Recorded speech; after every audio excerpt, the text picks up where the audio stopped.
can see, not long finished the watch along. The lads have just wrapped up their review. You can go and find my fan cam, Andy Tate's fan cam as well, over on Stretford Paddock as soon as we're finished here.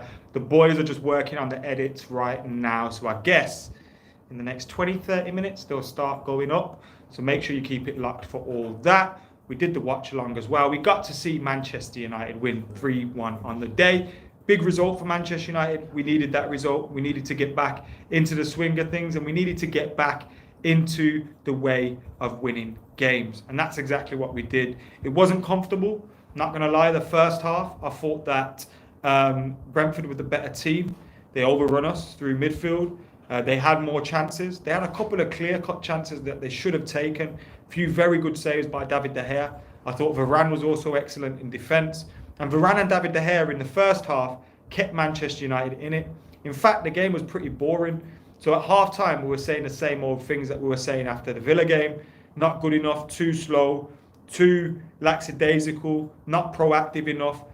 No clear, threat really coming from Manchester United. And it was exactly the same in the first half. Second half was a little bit better. Now, I do think we're trying to get to grips with this new 4-3-3 now, with Matic or McTominay sitting and Fred and Bruno either side of them. And I like the way that works. I think we're getting more out of Bruno Fernandes because of that, in terms of where he's playing now. He's sitting deep. He's still able to score. He's still able to assist. But he's also able to use his tenacity, his energy, his enthusiasm in that midfield area where we need it a little bit more. I really like seeing Bruno Fernandes in the 4-3-3 a little bit deeper. And last season, I was kind of crying out for it. When we had Ole Gunnar Solskjaer, I kept saying, go to the 4-3-3. Can we try Matic and Pogba and Bruno? Can we try something like that? Because surely that's the way to go, a 4-3-3. I feel like it's better than a 4-2-3-1 or a 4-2-2-2. And it also enables us, when Pogba comes back, I know it's only for a short period, we'll be set up in a formation which is more suited to him. You can maybe swap in him and Fred or him and Bruno. So I think the 4-3-3 has to be the way to go. You get more out of Bruno Fernandes. But still today, in the first half, we were poor. We weren't doing enough. In the second half, a lot better. Although, marginal. Thought we were lucky to win today. David said, thoughts on Martial making the bench. It's nice of him to turn up with the team and join up with the squad. I'm probably not really expecting him to see him play for Man United again. But with the way our players are, with the form in the team, Rashford's out of form, it's good to have Martial there just in case we do need him. Now, there was a big moment today where we saw Cristiano Ronaldo, kind of have a word on the bench, like, why am I being taken off? Now, I can already see the newspapers, the radio, chat shows and all that, what they're going to say about that. But I absolutely loved it. I loved seeing Cristiano Ronaldo angry. And all I can say is, if I'm West Ham United, watch out a little bit. Because Cristiano Ronaldo is definitely scoring at the weekend. We might not win. I think West Ham are a difficult team to play against, and we're probably about as good as each other at the moment. We might not win, but Cristiano Ronaldo is guaranteed to score. If he's got a point to prove, he's guaranteed to score. So, yeah, seeing him come off and being angry that we had won the game, but he hadn't scored. I love that. How many times was I crying out for Anthony Martial to be like that? For Marcus Rashford to be like that? For Mason Greenwood to be like that? Be greedy. Want to score. Want to play. Ronaldo's showing that, I might be old. I might be finished. I might be on one of my last contracts. But I still want to play for Man United every single minute. So I loved seeing that. Name, thank you for joining us. We've also got Abuday as well. Thank you for joining us, bro. Aris says Donny van der Beek. I feel sorry for Donny van der Beek, but what can you do, eh? What's going to happen to Donny van der Beek? I don't think we'll see him play much for Manchester United, if I'm being totally honest with you. I think his time at the club is probably over. Yes, he'll get the odd substitute appearance here and there. Depending on who the next appointment is, if it's Ten Hag, maybe he's got a chance. Pochettino might like him. He might have a chance there. But generally speaking, I think it's not going to end well for Donny van der Beek here, unfortunately. And under Oli, I used to say, I want to see Donny given a chance. Why isn't Donny given a chance? Do you know what I mean? Give him a chance. But now you see 2 managers refusing to give him a chance. It does make you wonder. It does make you wonder. That's all I'm going to say. Especially with Pogba out of the team, with the midfield playing so poor, it makes you think, why aren't they touching him? Why aren't they touching him? So it is a weird one. I want to see him play. I like him as a footballer, but it does make you think. It does make you think, what is going on there? Why isn't he coming in? And why isn't he being used?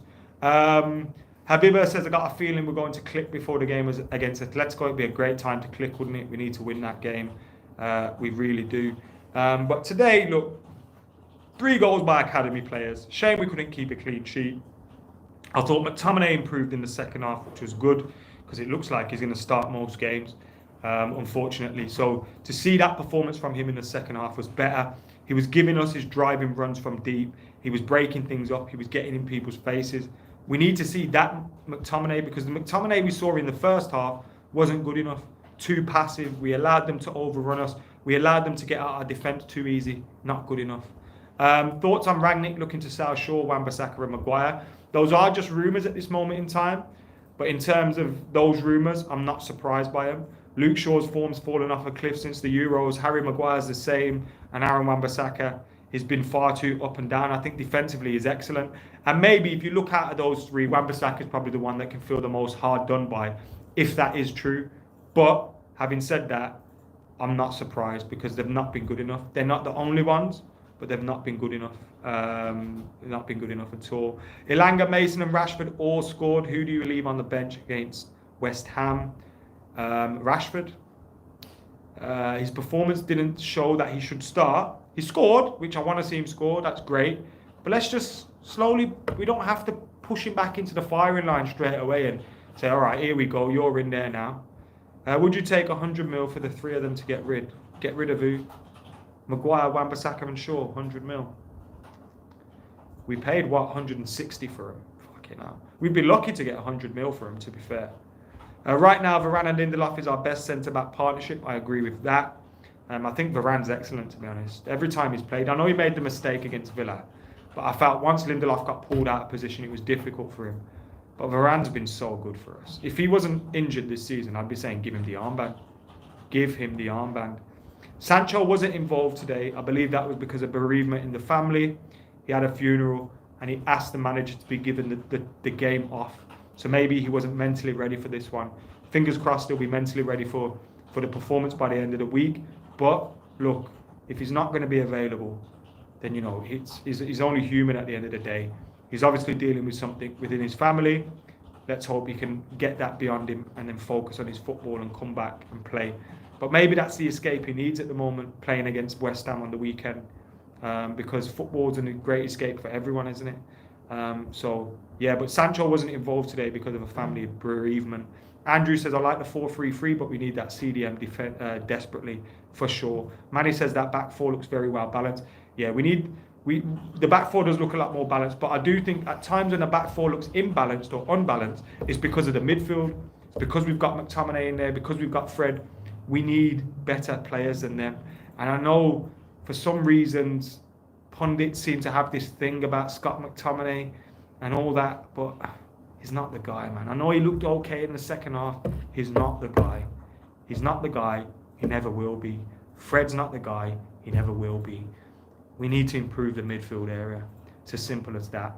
Matic was once the guy, but he's never going to be again. So let's fix that, because this isn't good enough, this midfield. And now we've got a difficult game against West Ham. They've got a better midfield than us. So we need to perform. We can't allow this performance here to make us think, oh yeah, we'll just go beat them now. We need to be at the races on Saturday. I'm at that game as well, so make sure you're keeping it locked for more content surrounding that, reaction, etc., etc.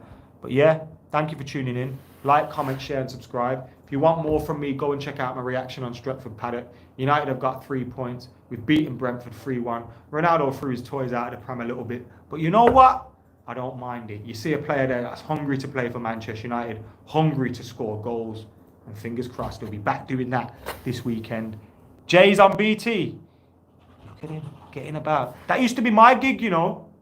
That used to be my gig. I think he diverted the WhatsApp messages to himself. This shit. Anyway, see you in a bit.